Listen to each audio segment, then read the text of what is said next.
This week we have a good one. Oh, and I had a lot of fun doing this one. Yeah, Jason Redine of the Way Out podcast stopped by, and man, he lit it up. So we got a great one for you guys. Yeah, without further ado, roll the intro.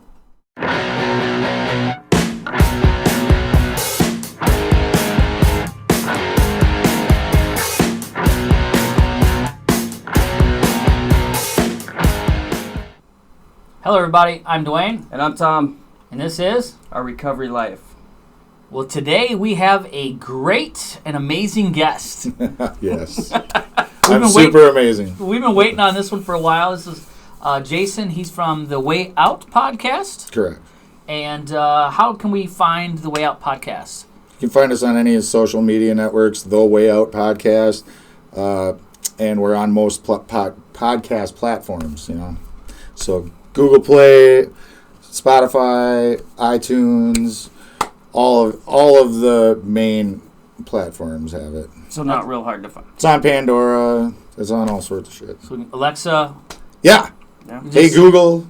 Hey Google. All the different things. The Way Out podcast. Awesome. Yeah. So we're super pumped to have you. I've heard some of your story a little bit before, but man, super powerful. And yeah, let's just start us out. How did we start? How did you start? Tell us a little bit about the beginning of your childhood and everything like that. Where you from? All that good stuff. I don't know. We moved a lot when I was a kid. What? Dude, I said, hey, Google. Yeah, that'll happen. I'm surprised Alexa didn't jump in, too. Oh, that's right. That's messed up. So, yeah, I don't know. I grew up in Coon Rapids. That was... My mom got in a motorcycle accident, almost died, but she survived. She had like a super bad traumatic brain injury. And then she ended up getting a big settlement. She built this house in Coon Rapids. So that was where I actually got roots. But okay. I think we lived in like Robbinsdale, Minneapolis, Richfield, all over the place before that. So, and she was drunk, especially after the accident. I don't really remember obviously much from before it. I was pretty little. But, growing up was like lots of parties at the house, and endless streams of guys, domestic situations when guys were around, or, and I don't know, my mom just had a temper, so it was weird. She was either like super good mood or like super pissed off. I don't know. I learned at an early age to just kind of like brace myself for how people would behave. Right. Yeah, and so I did kind of bad in school. I don't know, when I was 8, my mom had her next kid, my brother. Then when I was 10, she had my sister, and I took care of them basically, I don't know how much, but a whole lot of the time. Pretty much kind of raised them until they were 3 and 5. I was 13 then, and that's when I think my mom got a D-dub, and... man, I seized the opportunity when she started, like, being a mom. She got on the wagon.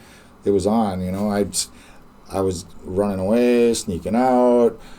I only really connected with people who had, like, hard home lives, kids that were jaded and angry and whatnot. So broken. Yeah, so, like, for me, and, of course, they did drugs and stuff. So, started out with weed and booze.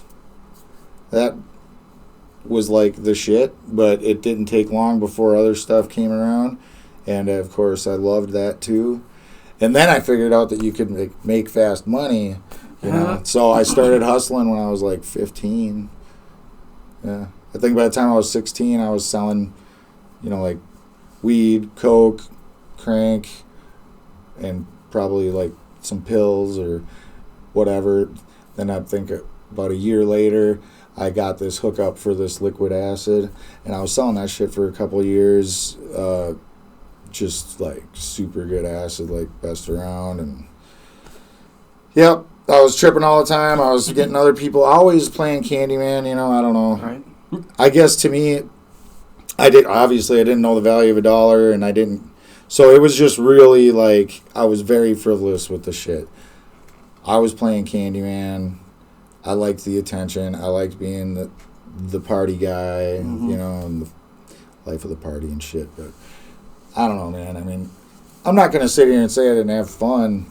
I had a lot of fun. Honestly, that shit probably saved my ass because I was a pretty depressed individual when I was a kid.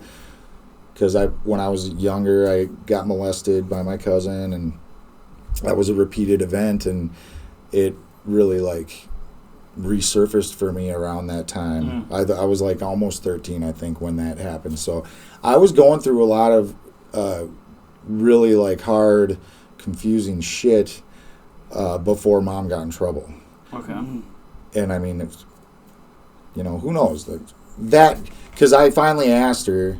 I was having these recurring dreams, about like this faceless man and this faceless boy, and you can fill in the blanks. And I was like, after months of having this recurring dream, I just really thought, like, I started getting so twisted about it, like I didn't know if I was the boy or if I was the man. I was like, I didn't know if I was some kind of like monster inside of me or what the fuck was going on. I finally broke down and told my mom. I didn't have no. Yeah. But I wasn't saying nothing about that for a long time, and it just wouldn't go away. If anything, they got like more, like longer and more detailed and like more intense and stuff. And then she told me like, "Oh, that sounds like what happened when you were like 5, your cousin Alan." And I'm like, "Oh." So then it was like fucking full on total recall. All of a sudden, it was like feeling way worse, because now it was like that. Made other parts, the missing parts from those dreams click, and it was just like the puzzle put together. So I had to go to like therapy and stuff. But yeah, when my mom got in trouble, dude, it was like on. Once I found it that I didn't have to feel this way anymore. It just numbed me out, so it probably saved my ass. I would say, for sure. I was feeling suicidal and shit back then before I even picked up, Yeah. Yeah. So fast forward to obviously you're in the drug life. Things are kind of coming unraveled. Tell us a little bit about what led you up to deciding to your first time trying to give sobriety a chance. All right. Well, shit. There's so much, but it didn't work the first time. No, but like short version. I had, when I was in 9th grade, I hooked up with this girl. We fell in love. We were together for about 7 years or something almost. So, but we had 2 kids. So I literally lost my virginity when I was 17 with her. And we had been dating for over a year before we ever had sex. I was scared though, and I really like wanted it to be true love, and all this stuff. Anyway, literally lost my virginity when I was 17. I think I got her pregnant probably the first time, or pretty close to it. And we had my first kid when I was 18. And then, I got her pregnant again pretty quick. And so 2 years later, we had our daughter.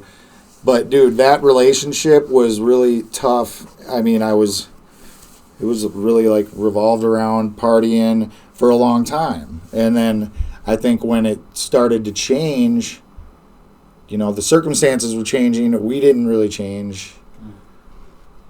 We were both very resistant to that change. I'm not going to say anything bad about her either because I'm just as guilty in that, and I'm sure it was a horrible fucking influence. But looking at it, it was like, it was really up and down and volatile. So we split. And when we did, I just felt like at the time that she like had shut me out, and it was probably, honestly, now knowing what I know now, looking back, it probably didn't really have much to do with me, But at the time, everything was all about me. Yeah. And I took it really personally, whatever, she wasn't talking and stuff. So I left without saying anything. I didn't talk to her about it really. It's like she went to work, the kids went to Grandma and Grandpa's. And I like packed all my shit in my Ford F-250 and put a tarp over it. And I went to my mom's, and I think I stayed there for 2 nights. And then I went up to Hinckley. Moved away. Just ran. And I bring that up because that was a pivotal moment in my life. I lost my kids. I guess, I abandoned them. I abandoned my kids. And I don't know, I moved up to Hinckley, and I ended up meeting this chick who ended up becoming my first wife. But at the time, I was like, women suck. I hate women, and my heart was broken. So we were friends for like a year. But, dude, we were shooting up like 3 times a day, half gram or more. Like, I was flying all the time, you know. I'd be up. And then always smoking and drinking and shit, too. So just dove further into the lifestyle. Oh, dude. And then, like, I don't know, after a couple years, I think I was like 22 at that point, or something like, yeah, about 21, 22, something like that. I hit the worst depression of my life, dude. I wanted to kill myself. I said, I need to quit. I need to quit. I need to quit. I never said shit to her about her stuff. And she was like, well, I'll quit with you. We quit together because I want to support you, you know. And I was like, that's awesome. And we did. We quit for 2 years with the shooting and stuff. We still smoked weed and drank. And, you know, of course, I thought I was really a good boy. Yeah. We moved out to South Dakota and all that. But, dude, that relationship, we ended up relapsing after 2 years, and it went, you know, they talk about progressive. Just sitting out there doing push-ups.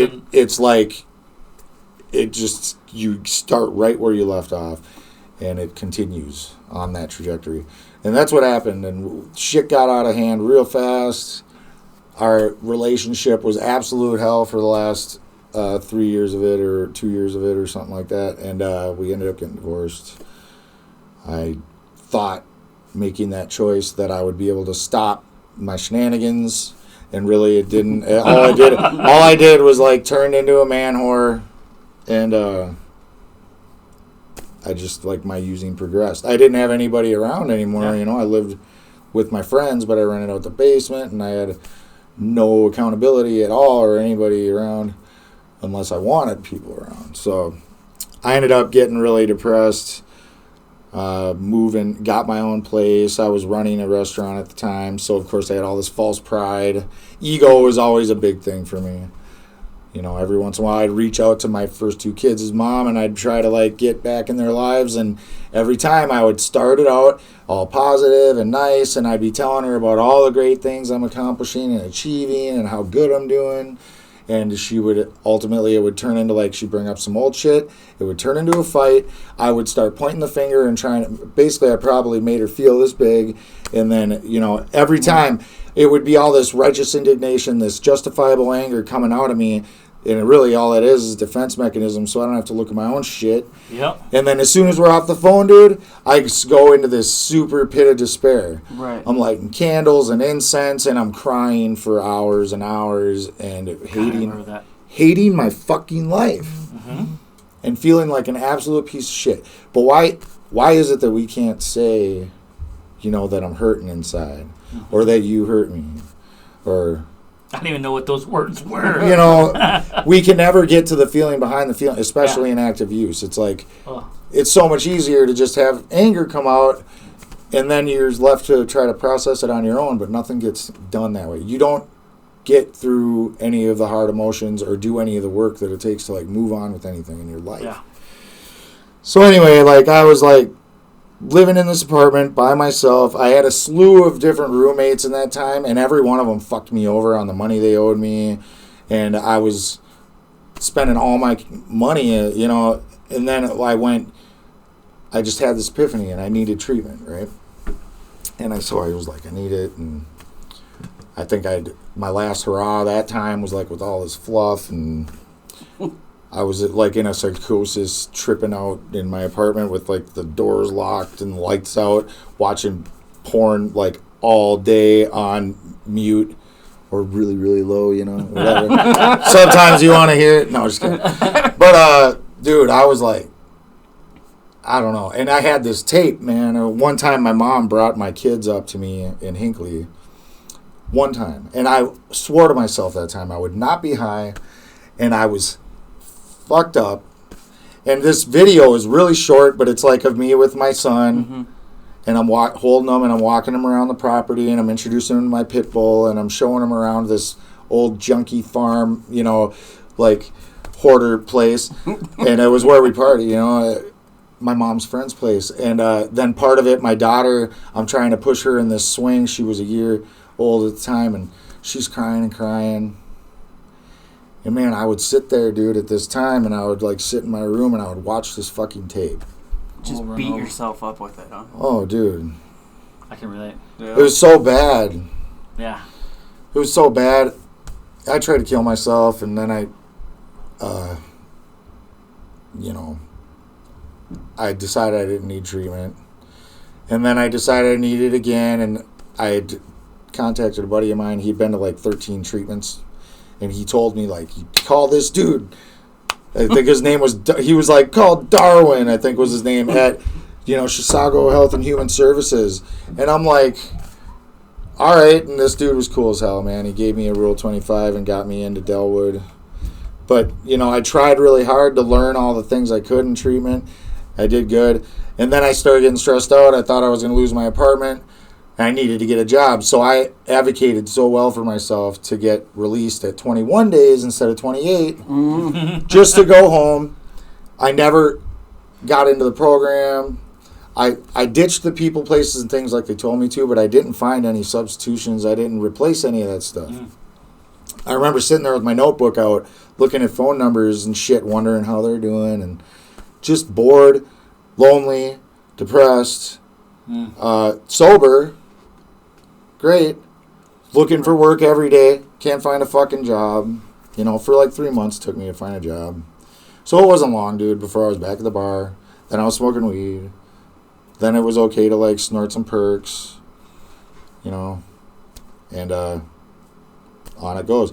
Well, then I ended up kind of getting my shit together again, where I just drank and smoked weed, and I was doing good. I'm sensing a pattern. Yeah. And then I met another girl, and now this one was like my youngest son's mom.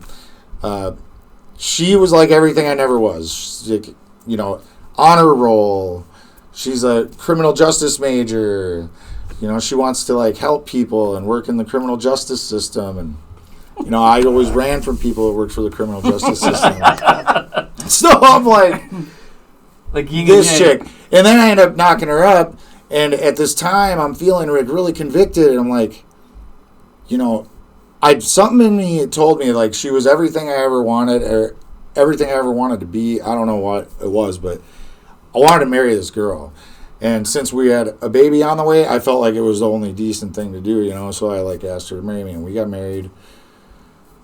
And then we weren't even married for 9 months, and I got kicked out because of my drinking.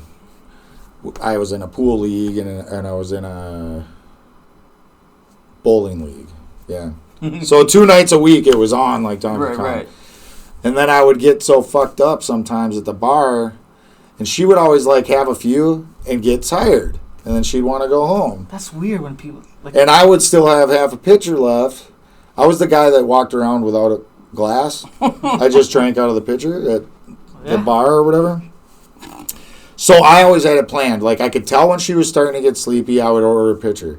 That way I would have a perfect excuse to stay there. I gotta stay till it was totally weird, manipulative shit. But yeah, dude, like once the kid was born and I was pulling that shit, and then she started really getting under my skin for some reason. I was getting irritated with her. So I would start to do things to spite her because I felt like I had it locked, right? So I can do whatever I want now and just be a complete and utter fucking asshole and leave her hanging. And I really didn't think I was, like, honestly looking back, it's like, what did you expect? Stupid ass. But no, I remember what it was, man. I was drinking. She had left a while ago. Somebody came inside from out back, and they were like, Jason, your old lady's out there. You better go talk to her. She looks pissed. And I'm like, oh, fuck. All right. So go out there, light a cigarette. She's pulled, literally, dude, like almost all the way up to the door. I was like, what the fuck are you doing? And I'm like, hey, babe, did your brakes not work or what? And she's just looking at me all serious. And she was like, are you going to come home? And I said, yeah, of course. And she's like, I've heard it before. She's like, promise Wyatt. He's like 2 months old, or I don't even know. He was really little. So she rolled down that back. We had a crew cab pickup, Dakota, and he's in there. And I'm like, hey, bud, I'll be home in a little bit, I promise. And then she just fucking squealed out of there, dude. And as soon as she pulled away, I was like, fucking bitch. Who the fuck does she think she is? Blah, blah, blah. Talking all sorts of shit at the bar. I got really fucked up. I went to my buddy's house. I shut my phone off. I fucking stayed at his house all night. I'll show her. Yep. Yeah. And then she didn't want me there. Isn't that crazy how our addict takes over? She didn't want me there anymore. So I ended up moving back in with my mom at age 33. And, yep. Then I had, I was like 2014, I relapsed because I went on a date with this stripper I worked with. And she stopped at a friend's house and they got some meth and they were smoking it. And I was really uncomfortable. But then my fucking junkie mind was like, I can smoke it. Yeah. I'm a banger, dude. Like, that ain't shit. No. I scoff at smokers. Yeah. Dude, and I did, And, yep, that was it. Back on? Oh, Full on. Full on. Yep. Within like a week, I'm like, you might as well chop me a line or something. This shit sucks. Like, I fucking hate it. It's like my body literally had some kind of like physical reaction to the smoking and the shit that made everything dry out, and it was absolutely miserable. I hated it. It was like hard to breathe. And probably because I smoked since I was 11 years old. Kids don't smoke cigarettes. And then smoke freaking battery acid and shit. Yeah. Stupid. So take us up to the end. What was kind of the tipping point? What was your, like, I need help? What was your moment of kind of, usually we say that something pops in that. No, I was working at this place called Scoop's Pub. I was cooking, and I was selling drugs out the back. So I could pretty much go smoke whenever I wanted, as long as, I didn't have tickets. Obviously, if anybody's a cook, you know how it is. You just get them where you can get them. But I'd have motherfuckers out there, So as a result, like, I would pre-weigh my shit, right? And I always had ounces of meth and as many other substances as I could have on deck, the better. Like, I wanted it to be basically a convenience store. One-stop shop. A drug store. A drug buffet. Well, yeah, because you gotta make all the money. Diversify. I want to, like, meet all of your needs. Yes. And it probably really, to be honest, was because I was such an addict that I need to control it, right? Like, I don't like the shitty part of it, of any of it. No. So if I can't get high no more and stay awake, then I want to take something that's going to knock my ass out. Yeah. I don't want to feel the long, drawn-out come down of any substance. Right. So I always had everything. And, I got popped. I got popped with a whole lot. It ended up getting wrapped up in a federal case in a RICO because it was my dude worked for the cartel, which I didn't know. So it was all this whole fucking thing, man. It was like a 1.5-year court case, and I was really clinging. I went to like a few different programs. I kept relapsing, but I kept trying. I didn't give up. Kept going to meetings. I was hitting meetings like a motherfucker.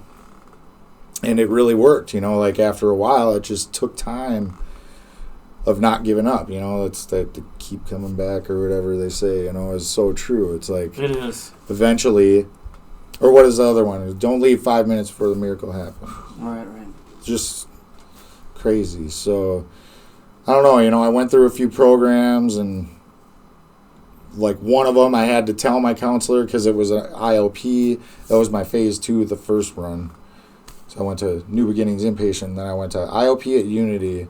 Instead of doing what they told me to, again, I was super good at advocating for myself of why this made more sense and was more practical. Right. Because it was closer in proximity to my mother's house where I was going to be living, and I could maybe get a job as well because I needed to provide for my son because I hadn't been paying child support. I knew how to bring up the things that would tug their heartstrings. What's fucked up is that should have tugged my heartstrings, but it didn't. Right. But I go in there, and, they would drop a UA on you like once a week. It was like 3 nights a week. So every time I'd see the cup, I would get excited because then I knew as soon as I went in the bathroom and peed in it, now tonight I can, like, get high. Mm-hmm. And then as long as I only do it one night, I'll be good. Well, guess what? That doesn't work. Never does. No. Ever. So I ended up, but I did get away with it 2 times. And then another time, I knew I couldn't get away with it, so I called in. And you could miss up to 3 times. And then it happened again, where I had to miss because I couldn't. And I actually did it 2 nights in a row because I knew I'd fucked up. Well, anyway, dude, then at some point, all this, something clicked, all the knowledge that I've been hearing, the wisdom in the rooms, like, all of a sudden I just felt super fucking guilty. Super guilty about it. So I called that dude and told him, my counselor, and he discharged me from the program. Well, then I just kept going to meetings, and I did that for a while and all that, but then I had to, go to, like, court for real, and I needed representation, so I was like, I had to quit my job, and I had a good job framing for Schweeters, making hella good money, working a lot of overtime, and I had to quit it so I could get approved for a public defender. So that was when it was like 10 meetings a week at least. And dude, I'll tell you what, those times in treatment and when I didn't have a job and I didn't have 2 pennies to rub together, it was like the best I've ever felt in my life, you know? I don't know if you can relate to that. I can. And it's before all the craziness of life. It's when you're on that pink cloud of absorbing all the knowledge and building that foundation. And some people do. They leave before the miracle happens. It's so crazy. But I was legit like, man, I fucking love you guys. Everybody. I was like hugging. I'll be a greeter. We'll just hug the shit out of you. You didn't even know me, and I'd be like, what's up? And they'd be like, do I know you? And I'd be like, no. But we got it. We got the same disease. That's what I remember. I think we're family. And you were always the greeter. Like you knew me in the beginning. Yeah, like Mount Olive. Yes. Friday night Mount Olive. Fucking A. Thursdays too. I don't know if you went to Thursdays. Thursdays and Fridays. So yeah, I was in the same. Hit a lot of meetings and. You just got out of prison. Yes, and so what clicked? What made it? And then take us into what's happened since it clicked. I don't know. I mean, it's what made it click, really.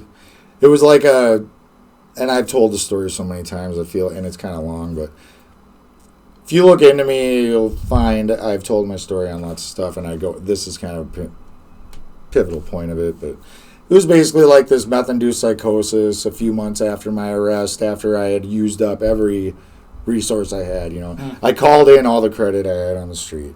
I started guilting everybody I could about how many times I got them high and getting all the free drugs, and I started selling my shit, all my little toys. Dude, I had quite the collection of really sweet trades and shit, Yeah. Because I don't care how expensive it was, $half gram, fucking, they'll hand it right over. Oh, yep. And I had a lot of fucking cool toys and stuff, but I just kept, just burned up all my resources, and then I had this one night where I don't know what the hell came over me, but I did like over a teener in 10 minutes. I put it in a fucking ladle and like filled 2 syringes all the way, and it was super thick. And I was like, I purposely did it like way bigger than any blast I had done before, because I was like, this is it. I'm fucking done. I can't work. I can't see my kid. I'm fucking going to prison for 10 years. I mean, I was convinced of all this shit. So I just was like, I'm going to freaking go beyond where I've ever gone before. What do they say on Star Trek? Like, boldly go where no man has ever gone before. I was like, or like Grandma's Boy, I'm going to videotape this for scientific research. Right. But no, I freaking did the first one, and it was like, I remember shaking so hard, dude. Like, not even halfway into pushing that shit into me. Like, and it was nuts. But I managed to somehow get it in there without ripping my vein open. I don't know how. You could like see I was yanking the skin and all that shit. It was crazy. And then I ended up getting on some shit in my head about my ex, the stripper, and I was upset and heartbroken, so I just grabbed the other one and did that. And I lost my goddamn mind. And I think it was like a spiritual awakening or something. But yeah, in that documentary, it's actually goes really into it too, and with visuals. But I'll give you the link. You can put it in the show notes. But dude, it was nuts. I called this dude, and he was my old sponsor. You know, if you want to call him that, I didn't use him. But I told him everything, dude, and then he told me what to do, and I did what he said for the first time. And as a result, I mean, almost instantly, I had a lot of the weight was lifted off my shoulders. A lot of that crippling fear and stuff went away, and it wasn't like I wasn't afraid. It just wasn't crippling me anymore.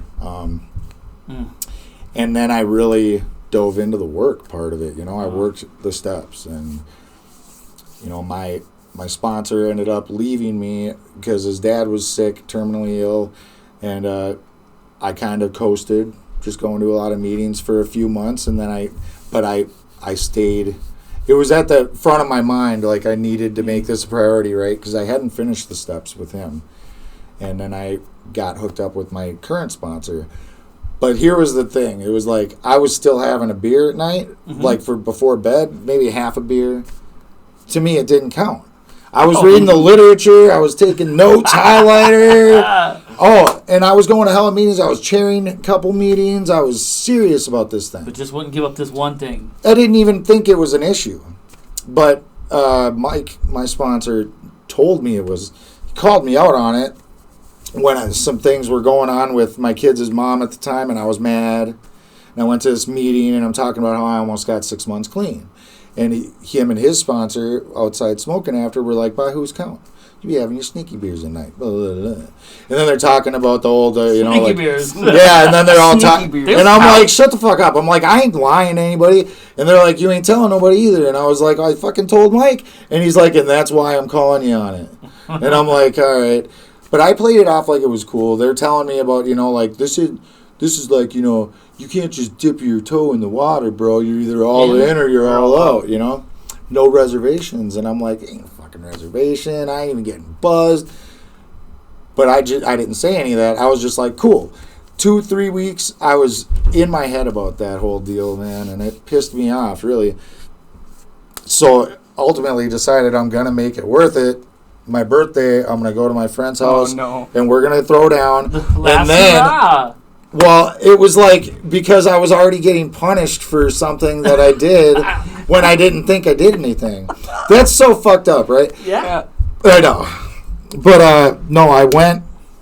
I drank a little that night, smoked a couple oneies, whatever. I didn't use much. But the next morning, I was, like, all fucked up about it. Mm-hmm. So that was my birthday, right? This is the funniest shit. People are always like, what a cool clean date, your birthday. Well, this is why it's my birthday. Because I was like, I'm going to make it worth it. And it wouldn't have been my birthday. It should have been like maybe the day after or something. But knowing me, if I would have really thrown down on my birthday, it would have been like the day after because I would have been nursing myself all fucking day, even if I stopped. Because I would have used so much that other night. But no, I fucking called him and I told him what I did. And then I was like, no more beers, bro. And he was like, for real? And I'm like, yeah, because he had asked me, he said, do you want to do these steps? Do you want to see if they can work for you? I'm like, yeah. You know? He's like, you can't be using nothing, you know? And so I had Nothing. So I had, he said, half measures avail us nothing. Oh. And I was like, what? And then he goes, yeah, right? He's like, it's bullshit. You would think that it'd avail me at least half. Correct. I'm putting half in. Yeah. But he's like, no, I get nothing. And I was like, I feel that, dude. And he's like, I know. I still feel it. He's like, you know, got 7 years or something at the time. I don't know. It was funny, though, because I'm just like, I thought he was mocking me with his frustration, but it was genuine. Like, he was really like, it's fucking bullshit. Half measures avail me nothing? Not even half? I was like, man, you're cool. So, yeah, we did the work after that, man. It was just weird. It's funny how something that you can tell yourself is a small thing can really be the stumbling block. The thing that, like, completely derails you from enjoying the real freedom and that this program has to offer, right? And the promises. I feel that. Yeah. So I'm like, man. And for some people, it's women or this or that. It's, you know. All of it. The sippy drink is just... The sippy drink.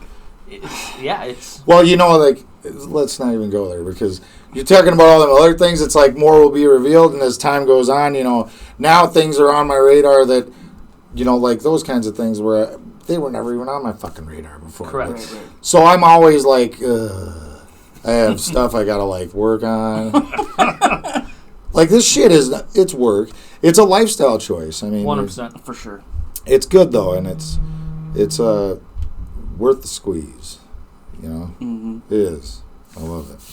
So, Sense, tell us how long do you have clean now? I had just got 4 years, really, totally clean on July 23rd, my birthday. Yeah, July 23rd. That's awesome. So, it's been a little bit. What are some things that, from that point till now, what are some things that you've done that you never thought? Like, tell us a little bit about what that journey's been like. The gifts. Dude. A lot. This is the first thing I get into is, like, speaking, right? I was so scared to do. I remember, like, the first time I spoke, it just ripped me out to shreds. It was like I ripped open 100 different wounds and I threw salt in them. Mm-hmm.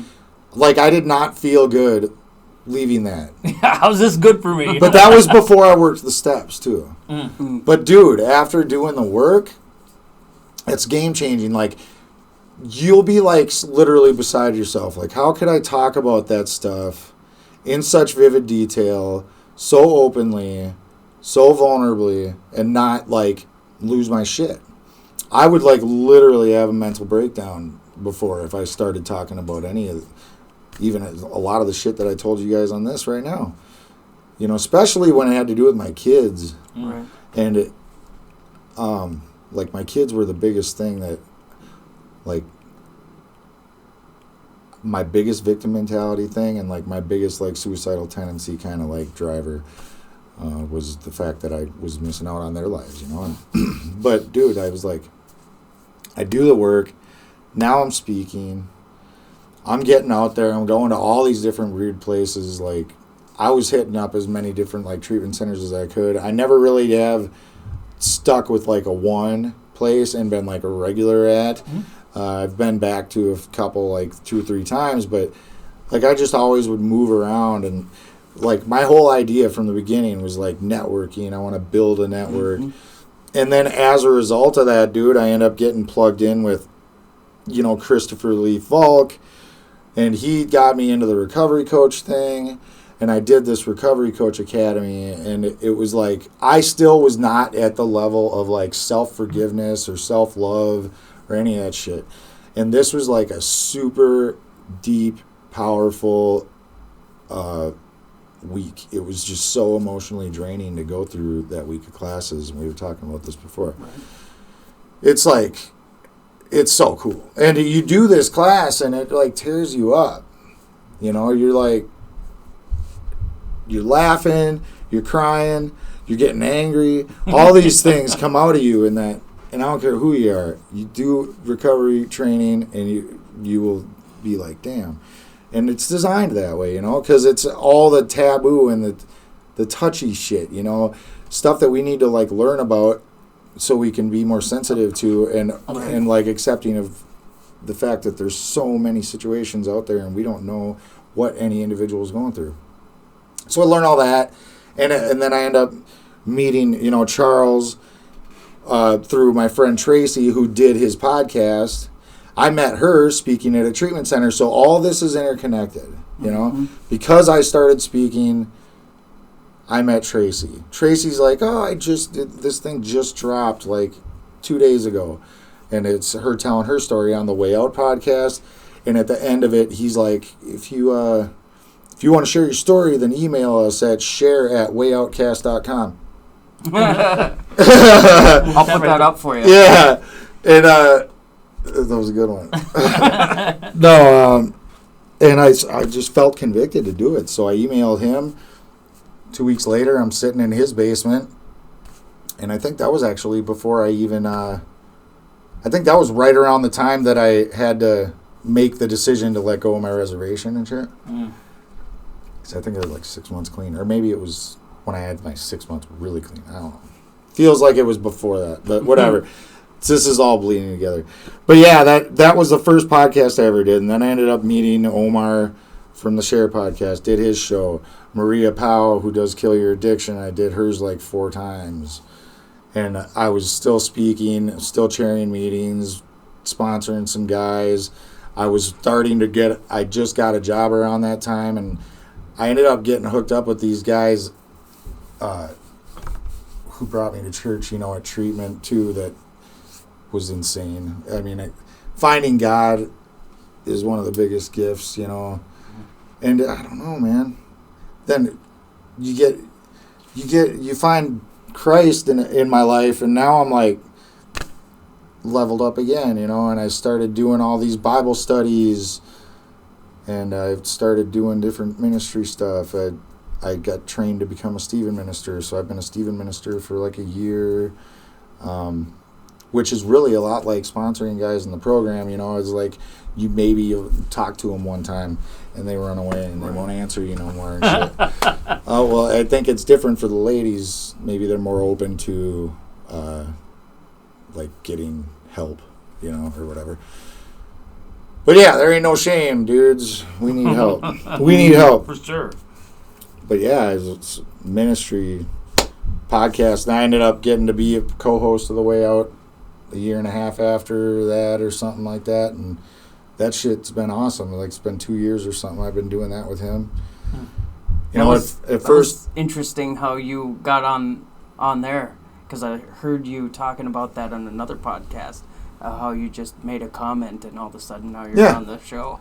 Well, he posted on Sober... We were both admins for Sober and Serious on Facebook. Mm-hmm. It's like a recovery group, 29,000, I think, or something people in that thing now.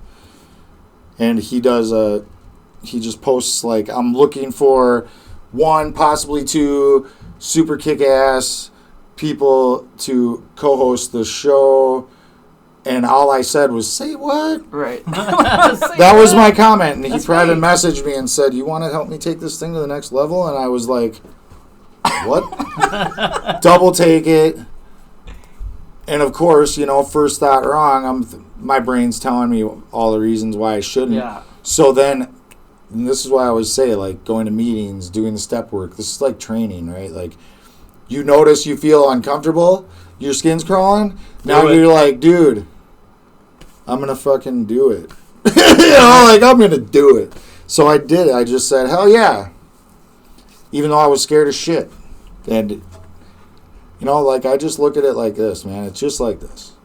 Mm-hmm. I go to his house. That was now, because of COVID, we've had to move to Zoom mostly. But I'd go to his house. I'd sit in his basement, and it's just 2 buddies talking recovery. We have some goosebump conversations. Mm-hmm. In the beginning, it was topic shows. Then after a while, he was like, you want to do an interview? And I'm like, by myself? And he's like, yeah. And I was like, for real? Me? Yeah. Yeah, it was weird as shit. But I said yes again, Basically, it's been a series of, like, saying yes in situations when everything inside me said to say no. Right. Yeah. Isn't it crazy how your addict will tell you, no matter how many times you go through the steps, no matter how much, like, me personally, I still get that you're not good enough. You're not, well, why are you? Still. Yep. Yeah. Hell yeah. But now I know that's when I should jump. Like, that's, right. When I feel that, especially with my sponsors, like, someone has to say yes. Like, if you can do it, say yes. Yeah. But no buts. Or there's, like, my sponsor's pretty similar. He says, put it up to a litmus test. Ask yourself, like, is it going to hurt me? Is it going to hurt somebody else? Could it possibly be good for me? If the answers are right, it doesn't matter what the fuck it is, you should do it. If it's within your, obviously. Especially if it's carrying the message. And that's kind of where, if I could help just one person, done. Yeah. Right. And then knowing the further you get in this process, that maybe somebody's going to reach out to you one day that the old you would be like, hell no, I would never help that. I wouldn't piss on them and fucking put them out. Right. But when you notice that you don't even have to think about it and you're, like, willing to show up for somebody that you have every excuse in the world to, like, hate their guts, that's growth, man. Yeah. And I think the more we do this shit, the more that changes that For sure. part of our heart and our mind where we can really just go out and love on people unconditionally, you know. And then I guess the most recent thing, I joined the think tank for the Hope Dealers. He asked me a while ago, but it's just like basically you're in a Facebook, you know, private chat group, and we got to talk about some brainstorming shit once in a while. I'll just randomly get a message like, all hands on deck. JP's like, all hands on deck. So that's kind of like a mastermind. Yep. In the business world. More, two heads are better than one, and I don't remember what the next part is. He's more heads are better than none. He's the real deal. Yep. Yeah, JP's tight. He's the real deal. I love that guy. Yeah, for sure. I thought he would really like them repping his. Yeah. Oh yeah. I gotta get one of the white ones though. We just got Yeah, we got some. I got a problem, bro. I buy way too much recovery and like Jesus clothes. Yeah, if there's I'm on board with both. It's a party upstairs. Definitely a party upstairs. So on that note, how can people get a hold of you again? One more time for a plug on that. Oh, okay. You could email me at jasrudeen@gmail.com. You can find Way Out Podcast anywhere. Just Google it. You find it in 100 different places. I'm on Facebook. We Slang Hope on Instagram. Or no, Fear's a Liar. I changed it. Fear's a Liar, yes. Damn. That was a while back. We Slang Hope was my old one. Now it's Fear's a Liar. I also have a Facebook page that's called Fear's a Liar. I post videos once in a while or whatever. I'm really just trying to get other people a place to do whatever they want to do. And it don't need to be big because then it's low maintenance for me. Correct. And I don't need to bring a bunch of people into it. Yeah, exactly. So, yeah, I don't know. I mean, I'm a pretty easy guy to find. You can Google me, too, and I guess shit about my arrest pops up. Yeah, that's the first thing that pops up when I Google me, too. There's also the YouTube documentary about my life. It's a short film. It's called Across the Tracks. So if you look up, like, Across the Tracks doc on YouTube, you'll find that. And, yeah, I don't know. Pretty easy guy to find. Well, we're really glad that you showed. Yeah, thank you so much. Took time out to show up, and on that note, fight the good fight. Keep it clean.